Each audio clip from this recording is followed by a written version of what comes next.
11वां अध्याय। देवी का अस्तवन तथा देवों को वर प्राप्ति। तदंतर ऋषि ने कहा, देवी द्वारा शुंभ वध होने पर इंद्रादिक देवों ने अग्निदेव को आगे करके कात्यायनी देवी की स्तुति करना प्रारंभ किया। देवताओं के सफल मनोरथ होने से उनका मुखमंडल चमक रहा था और प्रकाश से दसों दिशाएं उदासित हो रही थी। इसके बाद देवताओं ने कहा, शरणागत की पीड़ा विनाशिनी देवी, आप हमारे ऊपर प्रसन्न होइए। संपूर्ण विश्व की जननी प्रसन्न हो। हे विश्वेश्वरी, इस समस्त विश्व का परित्राण करो। देवी, तुम ही निखिल ब्रह्मांड की एकमात्र अधिष्ठात्री हो। इस विश्व की आधारशिला तुम ही हो, क्योंकि पृथ्वी के रूप में तुम्हारी अवस्थिति है। हे देवी, तुम्हारा पराक्रम अतुलनीय है। तुम ही जल के रूप में स्थित होकर समस्त विश्व को तृप्ति प्रदान करती हो। तुम अनंत बलशालिनी वैष्णवी शक्ति हो। इस संसार की कारण रूपनी परामाया तुम ही हो। हे देवी, तुम्ही ने इस संपूर्ण जगत को मोहग्रस्त कर रखा है।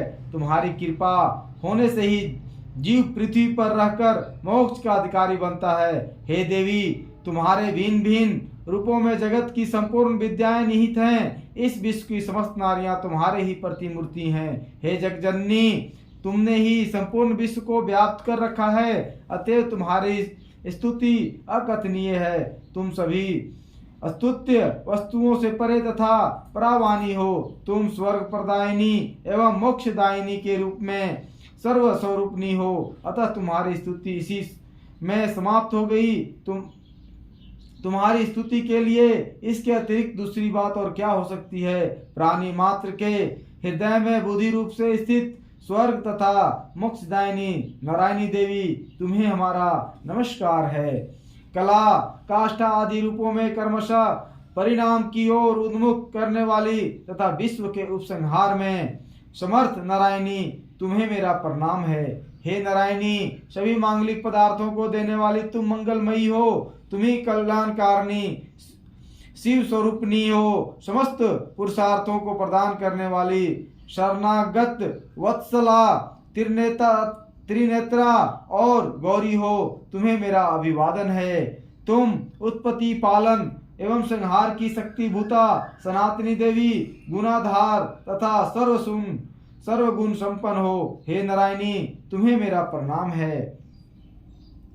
शरणागत निराश्रितों दलितों आदि की रक्षा में तत्पर एवं समस्त क्लेश नाशनी नारायणी देवी, तुम्हें मैं प्रणाम करता हूँ। नारायणी देवी, तुम हंसारूढ़ होकर ब्राह्मणी के वश में कुश मिश्रित जल का प्रोक्षण करती रहती हो। तुम्हें मेरा नमस्कार है। माहेश्वरी रूप से त्रिशूल चंद्रमा एवं नागों की धारणी तथा वृषभ पृष्ठ पर आरूढ़ होने वाली नारायणी देवी, तुम्हें मेरा प्रणाम है। मयूरों तथा कुक्कुटों से आवृत महाशक्ति धारणी कुमारी रूप में स्थित निष्पापे नारायणी, तुम्हें मैं नमस्कार करता हूँ। शंख चक्र गदा एवं श्रृंगार युद्ध धारिणी वैष्णवी शक्ति संपन्ना नारायणी, तुम मेरे पर प्रसन्न हो। तुम्हें मेरा प्रणाम है।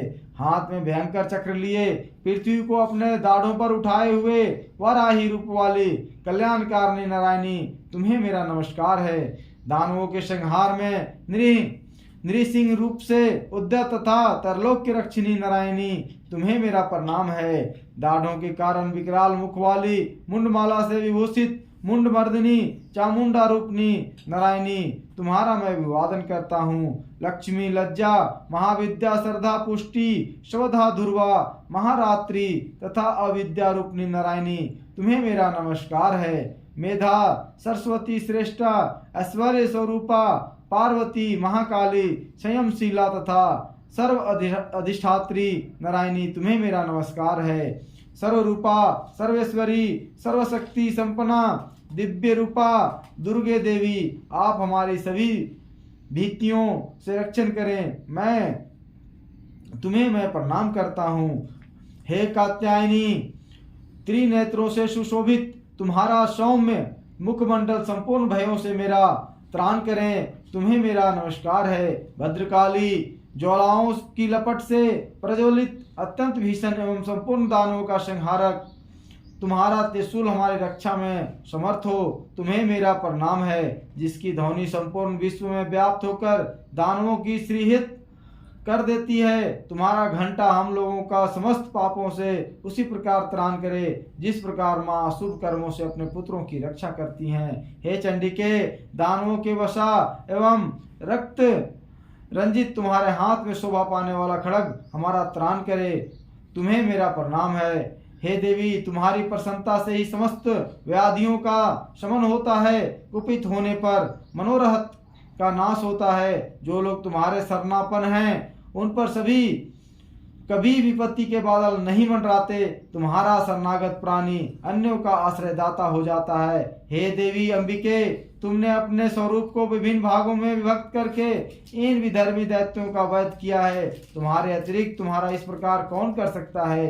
विद्याओं में ज्ञान को उद्भासित करने वाले शास्त्रों तथा वेदों में केवल तुम्हारा ही वर्णन है, किसी अन्य का नहीं। अज्ञान रूपी अंधकारावृत से ममता रूपी गर्त में इस विश्व को भ्रमित करने वाले तुम्हारी शक्ति के अतिरिक्त कोई अन्य शक्ति नहीं है। जहाँ पर राक्षस, भयानक विषधर सर्प, शत्रु और लुटेरों का गिरोह एवं दवाग्नि हो, वहां तथा समुद्र के मध्य में साथ रहकर तुम सतत ही विश्व का कल्याण करती रहती हो। हे विश्वेश्वरी, तुम विश्व की पालन कत्री, विश्व रूपा और संपूर्ण विश्व की धार यात्री हो।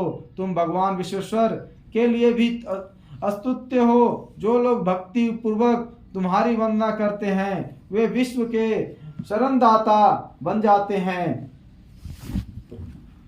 हे देवी, प्रसन्न हो। जिस प्रकार तुमने असुरों का संहार करके शीघ्र ही हम लोगों को भय मुक्त किया है, उसी प्रकार हमें सदैव शत्रु भय से राहित्य दिलाती रहो। आप समस्त जगत के महाताप का विनाश करें। उत्पात एवं पापों के फलस्वरूप उत्पन्न होने वाली महामारी आदि उपद्रवों को शीघ्र ही दूर करें। विश्व की पीड़ा निवारणी देवी, हम सब तुम्हारे चरणों में नमन करते हैं। हमारे ऊपर प्रसन्न हो। त्रैलोक्य वासियों की आराध्या परमेश्वरी, सब लोगों को वर प्रदान करो। तब देवी ने कहा, देवो, मैं वरदान देने के लिए तैयार हूँ। तुम अपना इच्छित वर मुझसे मांग लो। संसार के लिए मंगलकारी वरदान मैं अवश्य ही दूंगी।